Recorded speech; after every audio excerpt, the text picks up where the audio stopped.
जोहार, नमस्कार। नमस्कार। कानून की बात में आज हम बात करेंगे राष्ट्रीय आंदोलनों और उनके मूल्यों की। हम बात करेंगे जो हमारे कॉन्स्टिट्यूशनल वैल्यूज हैं, जो ह्यूमन वैल्यूज हैं, और हम बात करेंगे स्वच्छता के बारे में। कहा यह जाता है कि जहां स्वच्छता होती है देवता वहीं वास करते हैं, देवी वहीं वास करती हैं। हम लोगों ने भी देखा है, समझा है, चीज़ों को जाना है। हर कोई जो देखता है जानता है। जहाँ स्वच्छ वातावरण है वहाँ पर स्वच्छ विचार आते हैं। जहाँ स्वच्छ वातावरण है वहाँ पे अच्छा लगता है, स्ट्रेस कम होता है। इसीलिए कहा जाता है कि आप जंगल की ओर चले जाइए, पार्क में चले जाइए, खुली हवा में, स्वच्छ वातावरण है, ठीक है। लेकिन जहाँ हम रहेंगे गंदगी में, तो उस गंदगी में हमको बहुत तरह का नुकसान जो पता चलता भी है और नहीं भी पता चलता है। कानून की बात में आमतौर पर हम आपके साथ जब भी सामने होते हैं तो हम बात करते हैं कानून की पेचीदगियों के बारे में, कानून से आप कहाँ मदद ले सकते हैं और कानून से कहाँ, जहाँ आपको लगता है कि अब हम लड़ाई नहीं लड़ सकते हैं, तो लड़ने के लिए कोर्ट में कोर्ट फीस से लेकर के आपको तमाम सुविधाएं, वकील फ्री में देने से लेकर के स्टाम्प ड्यूटी देने तक की सारी व्यवस्था कहाँ है, कैसे है। आज थोड़ा बदला हुआ है, इसलिए कि याद करिए कि अक्टूबर महीना जो है वो महीना अपने आप में थोड़ा सा अलग महीना होता है। 15 अगस्त के बाद एक जो गैप आता है, सितंबर के बाद अक्टूबर में याद करिए महात्मा गांधी का भी जन्म हुआ था, लाल बहादुर शास्त्री का भी जन्म हुआ था। वह महात्मा गांधी जो सत्य अहिंसा का पुजारी था, और वह लाल बहादुर शास्त्री जिसने जय जवान जय किसान का नारा दिया और 1.5 साल में बताया कि कितना बढ़िया से शासन किया जा सकता है और कैसे देश को किसानों और जवानों को मिला करके आगे बढ़ाया जा सकता है। हमारे साथ आज कानून की बात में बात करने के लिए एक्सपर्ट के रूप में ए.के. सिन्हा जी हैं, जो एक्स डीजीपी हैं और अभी खालसा में मीडिएटर हैं। स्वागत है आपका। नमस्कार। नमस्कार। एक तो नेशनल वैल्यूज की बात करें, नेशनल मूवमेंट की बात करें, कॉन्स्टिट्यूशनल वैल्यूज की बात करें, तो वैल्यूज मीन्स क्या? What is the meaning of values? क्या कहते हैं वैल्यूज का मतलब क्या होता है? वैल्यूज का मतलब कि जैसे सामान का मूल्य होता है वो वैल्यूज है, या मूल्य कुछ ये अलग है? ये बिल्कुल अलग है उससे जी। अंग्रेजी में बहुत सारे शब्दों का अर्थ अलग अलग होता है। ये वैल्यूज हुआ कि जो हम किसी भी एक सिचुएशन में उसको डील करने के लिए जो सोच हमारे मन में आता है, वो उसको वैल्यूज बोला जा सकता है। कि हमने कोई भी कार्य किया, उसके पीछे हमारा उद्देश्य क्या था, मोटिवेशन क्या था, उसको वैल्यूज बोला जा सकता है। अब जैसे इंडिपेंडेंस मूवमेंट हुआ हमारे देश में, तो उससे उसका जो मूल वैल्यू था जिसने उसको प्रगति कराया, आगे बढ़ाया, उसमें सबसे पहला था सोवरेनिटी, संप्रभुता, सेल्फ रूल।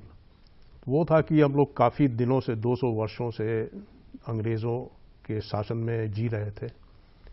तो उसमें हुआ कि इस शासन से हमको बाहर निकलना है और स्वयं अपना किस्मत दिखना खुद है। डिसाइड करेंगे। हाँ। हमारा देश कैसे चलेगा ये हम निर्णय लेंगे, कोई और बाहरी आदमी नहीं। तो ये एक वैल्यूज था सोवरेनिटी का, संप्रभुता का। दूसरा एक उसमें ये भी था यूनिटी एंड इंटीग्रेशन, एकता। क्योंकि भारत एक बहुत ही विभिन्न अलग अलग कल्चर और अलग अलग भाषा, और उस डाइवर्सिटी में हमको एकता रखना था और उसको बढ़ावा देना था। तो इंडिपेंडेंस मूवमेंट का पूरा देश एक साथ उसमें लगा हुआ था, तो इसीलिए वो यूनिटी की जो वैल्यू थी वो हमारे अंदर था, जिस कारण हम लोगों ने इस प्रकार का मूवमेंट चलाया। दूसरा था एक इक्वालिटी का। जैसे जिस समय अंग्रेज शासन था, उस समय अंग्रेजों के लिए अलग कानून था, भारतीयों के लिए अलग कानून था, अलग सिस्टम था, अलग कल्चर था। बहुत सारे ऐसे जगह थे जहां अंग्रेज जा सकते थे, भारतीय नहीं जा सकते थे। तो इसीलिए हुआ कि नहीं, ये बिल्कुल गलत सिस्टम है, इस सिस्टम को बदल के हमको इक्वालिटी लाना है, ताकि पूरे देश का हर नागरिक जो है वो एक समान उसके लिए कानून हो, एक समान उसके लिए सिस्टम हो, और सब उसी तरह से जी पाए, भेदभाव नहीं हो। तो ये तो हो गया वैल्यूज इंडिपेंडेंस मूवमेंट का। फिर अब जैसे संविधान बना, तो संविधान जो बना उसमें भी कुछ वैल्यूज थे जिनके आधार पर पूरा संविधान को निर्मित किया गया।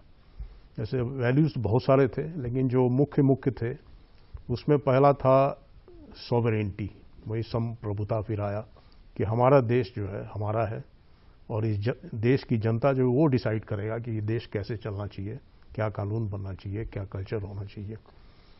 तो उसमें सॉवरेनिटी हुआ, फिर इक्वालिटी हुआ उसमें, जो पहले भी था कि हर नागरिक जो देश का वो इक्वल है। ऐसा नहीं कि कोई अलग है उसके लिए अलग कोई हिसाब किताब है और आम आदमी जो अलग कानून है। तो इक्वालिटी होना चाहिए और संविधान उसी के आधार पर बना कि इक्वालिटी सबके लिए है। लिबर्टी एक बहुत इंपॉर्टेंट वैल्यू था। लिबर्टी इन द सेंस कि हर किसी को अपने स्वेच्छा से जो करना है वो करने का फ्रीडम दिया जाए, बशर्ते कि रेस्ट्रिक्शन के साथ कि भाई उस करने, बसने और बोलने का, और उस फ्रीडम से दूसरे किसी को हानि नहीं हो। तो ये लिबर्टी जो बहुत बड़ा एक वैल्यू था। और जितने कानून बनाया संविधान में जो लिखा गया है वो सभी हर नागरिक को किसी भी तबके का हो बराबर मान के ही लिखा गया है। तो लिबर्टी था, फ्रेटर्निटी था, भाईचारा, आपसी भाईचारा, क्योंकि पूर्व मैंने बताया कि भारत एक बहुत ही डाइवर्स देश है, अलग भाषा है, अलग लोग हैं, तो उनको आपस में रहना तो साथ में ही है, यूनिटी होना है, लेकिन आपस में भाईचारा बढ़ाने के लिए बहुत सारे ऐसे प्रबंध किए गए ताकि आपसी वैमनस्य ना हो, वो था। फिर सोशलिज्म था कि भाई समाज में कोई ऊंचे तबका का है, कोई नीचे तबका का है, तो इसीलिए हुआ कि भाई सबको जो अपॉर्चुनिटी है, इक्वल अपॉर्चुनिटी सबको दिया जाए कि वो अपनी स्थिति को और अच्छा कर सके और अच्छे तरीके से रह सके। तो ये भी एक बहुत बड़ा वैल्यू है संविधान में आधारित। फिर आपको ये भी है कि उसमें भी फिर वही फ्रीडम का तो मैंने चर्चा किया। उसमें एक चीज अगर हम देखें, दो चीजों को हम आपके सामने रखेंगे। एक तो ये था कि जो हमारा संविधान है, उसका प्रियम्बल जो है वो संविधान का लगभग निचोड़ है जी। उसको अगर हम पढ़ लेते हैं, और आप याद करिए स्टूडेंट लाइफ में जब हम लोग बसों में बैठते तो बसों में कोटेशन लिखा रहता था, आप वही व्यवहार करें जो दूसरे से अपेक्षा करते हैं। इसमें सब चीज़ों का समाधान हो सकता है, बोलने से लेके बसने तक बहुत सारी चीज़ों का मामला जो है, नॉर्थ ईस्ट से लेके कश्मीर तक और कन्याकुमारी से लेकर के झारखंड तक के बारे में सोच सकते हैं। इक्वलिटी, वोट आपका एक है, चाहे प्रधानमंत्री हो चाहे सबसे नीचे तबके का आदमी, वोट तो एक ही मिलेगा, ये वोट का वैल्यू एक ही है। बिल्कुल। अपॉर्चुनिटी सबको समान रूप से, और कानून किसी के लिए अलग नहीं है। अगर आप कोई भी हो टॉप पोस्ट पर बैठा हुआ देश का, वह भी कानून का उल्लंघन करता है तो वो भी दंड का उतना ही भागी है जितना कि एक सामान्य आदमी। समय जो लगे, लेकिन बहुत सारे लोग हैं, बहुत सारे उदाहरण दिए जा सकते हैं, उनकी अभी चर्चा नहीं करेंगे। उसमें अगर हमको याद है कि गांधी जी को अगर कोट करते हैं, शास्त्री जी कोट करते हैं, या अभी प्रधानमंत्री जो स्वच्छता पर ज़्यादा जोर दिए हुए हैं, तो अस्वच्छता यानी गंदगी बहुत सारी बीमारियों, बहुत सारे खराब विचारों और बहुत सारी चीज़ों को जो दुर्गुण कह सकते हैं उनको जन्म देती है। तो स्वच्छता का जो अभियान, स्पेशल अभियान है जिसको अभी चलाया जा रहा है, 75-76 साल से हम लोग आज़ाद देश के नागरिक हैं, यह चलाना पड़ रहा है। शौचालय से आरंभ करके अब घरों को साफ रखिए, दफ्तर को साफ रखिए, यहाँ मत थूकिए, वहाँ मत पान का पिक फेंकिए, ये लिखना पड़ता है, नहीं तो वहाँ मूर्तियाँ लगानी पड़ती है, फोटो लगाना पड़ता है कि ऐसा। एक नागरिक की जिम्मेदारी, इसलिए कि भारत के संविधान का अगर प्रियम्बल और वैल्यूज देखें, मानवीय संस्कारों का भी जो घर में हमको संस्कार मिलता है, उसमें है कि कैसे व्यवहार करना है। वहीं से संविधान बना, हमारे जो संस्कार थे और उसी संविधान बना है। तो हम अपने घर में नहीं थूकते हैं, लेकिन सरकारी अस्पताल में जरूर थूकते हैं, सरकारी दफ्तर में जरूर थूकते हैं। कोई प्राइवेट कारखाने में, प्राइवेट ऑफिस में चले जाए तो थूक निकलेगा नहीं, लेकिन वहां जो है खकार के थूक। ये सब चीजें कैसे, तो हम कोई चीज जो फाड़ करके फेंक देते हैं, सिगरेट पिए और गुटखा फेंक दिए, पान का पीक फेंक दिए, तो हम यह क्यों नहीं समझते हैं कि सड़क हमारी है, या बिल्डिंग हमारी है, या अस्पताल हमारा है। ये जो ऑनरशिप वैल्यू होना चाहिए राष्ट्रीय संपत्ति के प्रति, वो कैसे जगाएं कि उसको साफ रखें। ये बहुत इंपॉर्टेंट इशू आपने उठाया कि हम लोगों ने ट्रेडिशनली अपने आप को दो भाग में बांटा है। एक हमारा पर्सनल जो हुआ और दूसरा हुआ कम्युनिटी का जो हुआ। पर्सनल में परिवार को भी हम रखते हैं। बिल्कुल। तो जैसे जो ये सोच आपने बताई कि भाई हम अपना घर को साफ कर लिए, हाँ। लेकिन घर का कचरा उठाकर हम बाहर सड़क पर भेज दें, तो ये बहुत बड़ा एक सर्कल है। हम नहीं, वो तो फिर हमारे पांव से लग के हमारे घर में आ रहा है, हवा से उड़ के फिर हमारे ही घर में आ रहा है ना। उसी बरसात की गंदगी से फिर हमारे ही घर में पहुंच रहा है ना। बस उसी पर आ रहा था कि ये सोचते हैं कि हमने घर से निकाल लिया, अब ये हमारा जिम्मेवारी नहीं, हम तो बच गए। लेकिन ये समझना बहुत जरूरी है कि हम लोग उससे बचेंगे नहीं। आजकल युग जो है पूरा कम्युनिटी, टाउन, देश, पूरा विश्व कंप्लीटली इंटरकनेक्टेड है। आज अगर हम यहाँ धुआं निकालते हैं, पोल्यूट करते हैं हवा को, तो वो हवा घूम घाम के हमारे गांव में भी चला जाएगा। बिल्कुल बिल्कुल। हमारे दूसरे के गांव में चला जाएगा, सब जगह चला जाएगा। हम आज यहाँ कुछ करेंगे, उसका प्रभाव पूरे विश्व में पड़ता है। इसको बोलते हैं, अंग्रेजी में एक टर्म है, अंग्रेजी में नहीं एक्चुअली मेटेरोलॉजी में एक टर्म है, बटरफ्लाई इफेक्ट, कि एक तितली भी एक जगह अगर पंख फड़फड़ाता है तो उसका प्रभाव पूरे दुनिया में कहीं भी हो सकता है। तो पोल्यूशन का वही देख रहे हैं, कोई देश पोल्यूट कर रहा है लेकिन भुगत रहा है सभी लोग, दूसरे देश भी भुगत रहे हैं। हम लोग आज प्लास्टिक प्लास्टिक बहुत बड़ा एक स्वच्छता के इशू में प्रॉब्लम है विश्व में।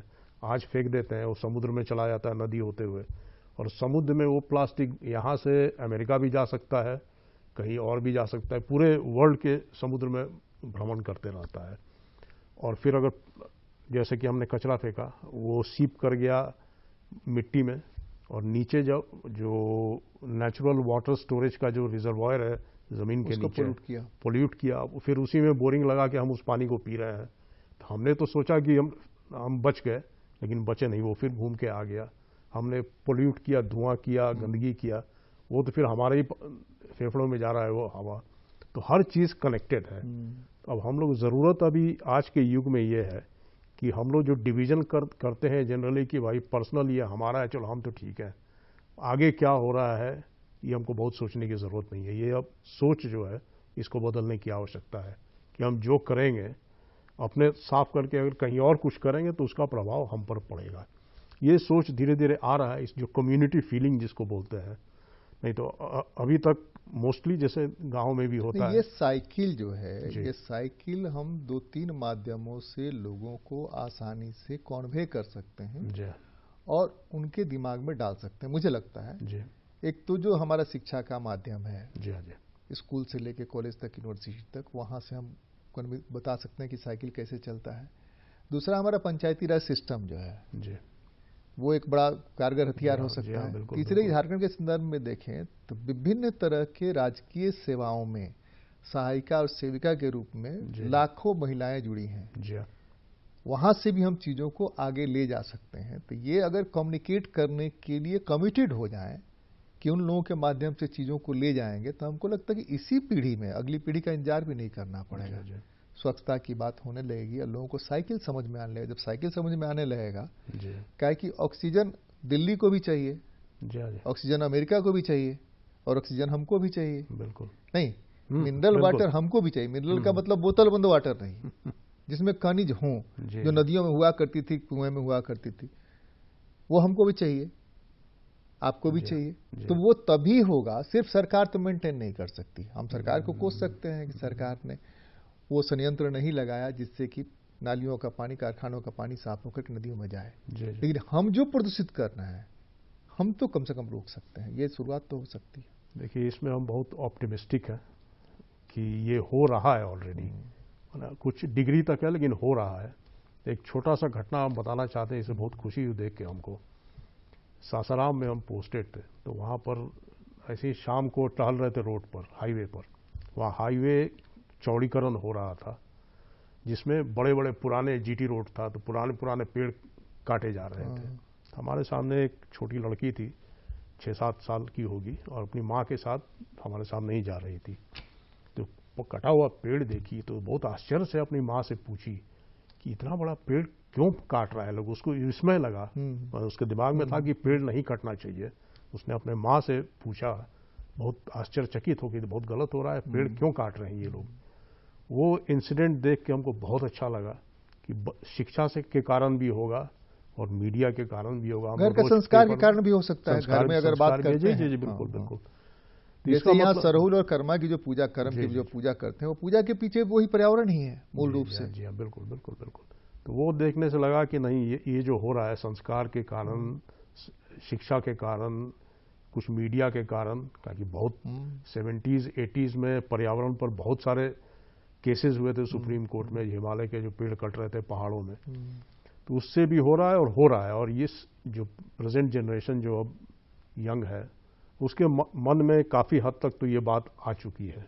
और हम एक्सपेक्ट कर रहे हैं कि शिक्षा जैसा बढ़ रहा है हर लेवल में, तो बहुत जल्दी ही ये जो कम्युनिटी वाला फीलिंग जो है हम लोग को आ जाएगा, और ये फीलिंग भी आ जाएगा कि भाई जो पर्यावरण हमारा है और इसकी रक्षा करना है हमको। तो आई एम हैप्पी कि हो रहा है। नहीं, एक चीज अभी भी आप देखेंगे, एक तो बाजार है, सरकार है, जो है सो है। जी जी। गुटखा खाने की जो प्रवृत्ति बनी है, जिस ढंग से कोरोना में जी जी। सरकारों के रूलिंग के कारण सिगरेट के प्रति, पान के प्रति या इस तरह की दुकानें कम हुई कंपैरेटिवली, लेकिन गुटखा जिस ढंग से हर जगह मिल रहा है, और यह पता है कि गुटखा खाने का नतीजा सिगरेट और पान से भी ज्यादा खतरनाक है, लेकिन कोई समझने के तैयार नहीं। अगर सड़कों पर चलिए, ध्यान दीजिए, तो टेम्पू पर बैठा हुआ आदमी, मोटरसाइकिल पर बैठा हुआ आदमी ऐसे हेलमेट हटा करके और पथ से डाल देगा। तो यह जो वो कर रहा है, अपना तो नुकसान कर ही रहा है, जो रोड पर वो फेंक रहा है या जिस गली में फेंक रहा है, पीछे से आने वाले आदमी ऊपर कई बार पड़ जाता है, इसलिए कि उसको ध्यान है कि हमारा हेलमेट भी है, हमको चलाते रहना है और थूक भी फेंकना है। तो इन सब चीजों के प्रति उसको कैसे रोका जा सकता है, कैसे समझाया जा सकता है, इसलिए कि वो एक पढ़े लिखे परिवार से लगभग आता है। लगभग इस तरह के लोग, ऐसा नहीं माना जा सकता है कि गुटखा खाने वालों में अधिकतर लोग पढ़े लिखे परिवार, थोड़ा कम थोड़ा ज्यादा। और बड़े शान से जब प्रचार आता है टीवी वगैरह में कि ये गुटखा खाइए, इस गुटखा खाने से जो है कैसे बना है, ये क्या है, नहीं है, हम नाम नहीं लेना चाहते हैं, तो वह बाजार जिस ढंग से दिग्भ्रमित कर रहा है, तो उसको रोकना भी तो सरकार और समाज की जिम्मेदारी है ना, कि उन चीजों को रोकें। और जो चीजें प्रचार में दिखाई जाती हैं, सिर्फ उन्हीं चीजों पर दुनिया नहीं चलती है, उनसे बच करके भी दुनिया को चलाया जा सकता है, ज्यादा बेहतर चलाया जा सकता है। देखिए, इसमें कुछ तो कार्रवाई, कुछ नहीं, काफ़ी कार्रवाई सरकार ने भी किया है। जैसे अभी जो कानून है उसमें आप अल्कोहल का एडवर्टीजमेंट नहीं कर सकते हैं, सिगरेट का भी नहीं कर सकते हैं, तो इस पर तो जो काफ़ी हार्मफुल थी। और गुटखा में तो कुछ सेल्फ कंट्रोल भी लोगों में हो रहा है, जैसे बड़े बड़े स्टार्स जो इसका ऐड करते हैं, तो हमने पढ़ा है कि करीब 3-4 बड़े स्टार हैं जिन्होंने गुटखा का ऐड करने से मना कर दिया, जो कि बहुत एक अच्छा स्टेप है, क्योंकि पैसा उनको काफ़ी मिलता। तो ये अंडरस्टैंडिंग धीरे धीरे आ रहा है। और यहीं पर हम आपको कहना चाहते हैं कि जो स्टार अरबपति हैं, करोड़पति हैं, उनको पता है कि गुटखा का नतीजा क्या होने वाला है। वो गुटखा सिर्फ पैसे दिखाते हैं, खाते नहीं है, इसलिए कि उनको गुटखा का नतीजा पता है। लेकिन वो दूसरे को खिलाने के लिए करोड़ों रुपए लेकर जब वो करते हैं, तो उनको पता है ना कि हम कर क्या रहे हैं, क्या करने जा रहे हैं। अब ये तो पढ़ा लिखा सोसाइटी है, ह्यूमन नेचर है, अब क्या कीजिएगा, उसमें होता है, बहुत सारा फैक्टर है, जैसे ग्रीड है। हम स्वच्छता की तरफ ही आ रहे हैं। मूल हमारा उद्देश्य ये स्वच्छता के प्रति। अभी भी आप कलेक्ट्रेट चले जाइए, अभी भी किसी भी सरकारी दफ्तर में चले जाइए, वहां दीवालों को देख लीजिए, कोई भी डीसी, कोई भी एसपी, कोई भी डीएसपी क्या करेगा? थपड़ियाते रहेगा, डंडा मारते रहेगा। यही देखते रहने के लिए आदमी वोट कर देगा। हमारी भी तो जिम्मेवारी बनती है ना, एज ए सिटीजन हमारी जिम्मेदारी बनती है ना। इसी पर हम कहे थे लास्ट टाइम कि ऑप्टिमिस्टिक है कि धीरे धीरे अब कम हो रहा है, मतलब गति और बढ़ना चाहिए। कम तो हो रहा है, जैसा आपने बताया कि कार्यालयों में इस समय थूकने का प्रवृत्ति था, अब काफी कुछ कम हुआ है। पहले सार्वजनिक शौचालयों की दशा देखिए, यूनिवर्सिटीज की शौचालयों की दशा देखिए, जो ये जुडिशरी हैं उनके शौचालयों की दशा देखिए, दुर्दशा है एकदम। हिम्मत नहीं होती है। यहां आप जा रहे हैं उसी दुर्गंध में बैठ करके, वहां पूरा गंदा अब तो लिखने भी पहले भी लिखते थे, अभी भी लिखते हैं दीवारों पर, उसके गंदी गंदी बातें लिख देते हैं। इसके लिए उसी में गुटखा का वो डाल देते हैं कि बेसिन में डाल दिए, कुछ भी डाल दिए, खैनी लेकर के उगल दिया, वो जा नहीं रहा, पानी नहीं जा रहा, पूरा बेसिन भर गया, दूसरा हाथ ही नहीं धो सकता, इसलिए पानी भरा हुआ है। इसका वही 2-3 कारण हमारे समझ से है, मतलब 2 तरीका है जिससे कि इसको किया जा सकता है। एक है शिक्षा ऑब्वियसली, वो तो बचपन से ही अगर आपके मन में आ जाएगा कि हमको गंदगी, और बच्चा का मन जो होता है वो बहुत ही इम्प्रेशनेबल होता है। बच्चे को अगर टीचर बोल दे, पेरेंट बोल दे कि ये काम गलत है, तो जिंदगी भर उस दिमाग में रखेगा उस चीज को कि ये गलत है, इसको नहीं करना है। तो शुरू से ही हमारे स्कूल से ही स्वच्छता पर विशेष ध्यान देने की जरूरत है और बच्चों को के मन में ही चीज डालना है, उसका सबसे ज्यादा इम्पैक्ट उसका पड़ेगा। फिर दूसरा है कुछ कल्चर में धीरे धीरे बदलाव आता है, वो होता है दो चीज से। एक तो मीडिया बोलिए या इंफॉर्मेशन बोलिए, उससे होता है, लोगों से इंटरैक्शन से होता है। और तीसरा एक होता है इकोनॉमिक सिचुएशन पर। अगर आपकी इकोनॉमिक स्थिति बहुत अच्छी है, आप महंगे गाड़ी में घूम रहे हैं, तो टेंडेंसी आपका नहीं रहेगा उस तरह का कहीं जाए कुछ फेंक दे, कुछ कर दे। वो सब इंटरलिंक्ड है असल में, वो शिक्षा से भी इंटरलिंक्ड है, इससे भी अच्छा। फिर दूसरा है कि एक वो भी होता है, एनवायरनमेंट पर भी डिपेंड करता है। आप हर जगह डस्टबिन अगर रहे, सुविधा रहेगा, आप उसमें कोशिश की जाए कि उसी में डालें। मान लीजिए कहीं डस्टबिन नहीं मिला, और गुटखा जैसे आपने बताया ऐसा चीज है कि थोड़ी देर के बाद तो आपको उगलना ही है, तो जो सुविधा मिलता है उसमें लोग कर देता है। तो उसमें एक वो भी इश्यू है कि भाई हमको हर जगह डस्टबिन हो, इस तरह का चीज हो, सुविधा हो जहाँ की हमको इधर उधर गंदा नहीं करना पड़े। तो वो पार्ट जो है वो तो लोकल जो भी म्यूनसिपैलिटी या कॉरपोरेशन है उसके है कि उस तरह का सुविधा को बढ़ाया जा सकता है। तो ये सब मिला के नहीं, हम उसको नेशनल वैल्यू जो मूवमेंट का वैल्यूज था, हमारे कॉन्स्टिट्यूशनल वैल्यू जो है, हमारी जो ह्यूमन वैल्यूज है, उसके साथ टैग करके हम स्वच्छता को देख रहे हैं और उसी से हम ले जाना चाहते हैं। क्यों नगर निगम करे कि आप थूकिए यहां पर आकर के गुटखा?